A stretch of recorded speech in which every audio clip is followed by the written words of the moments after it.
హైదరాబాద్ నగరంలో అక్రమ నిర్మాణాలపై కొరడా జలిపిస్తున్న ప్రత్యేక విభాగం హైడ్రా తాజాగా పాత బస్తీపై దృష్టి సారించింది.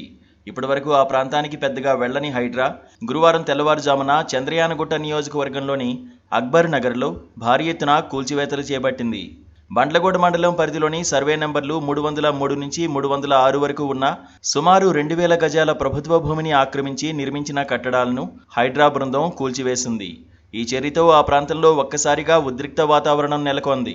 చెరువులు, ప్రభుత్వ భూములపై జరుగుతున్న అక్రమ నిర్మాణాలపై హైడ్రా ఇటీవల కాలంలో మరింత కఠినంగా వ్యవహరిస్తోంది.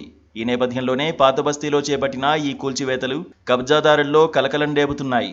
అయితే హైడ్రా చర్యలను వ్యతిరేకిస్తూ ఎంఐఎం కార్పొరేటర్లు, మహిళా నాయకులు పెద్ద ఎత్తున నిరసన ప్రదర్శనలు చేపట్టారు. హైడ్రా రంగనాథ్ డౌన్ డౌన్ అంటూ నినాదాలు చేశారు. కొందరు ఆందోళనకారులు హైడ్రా కమిషనర్పై అవినీతి ఆరోపణలు కూడా చేశారు.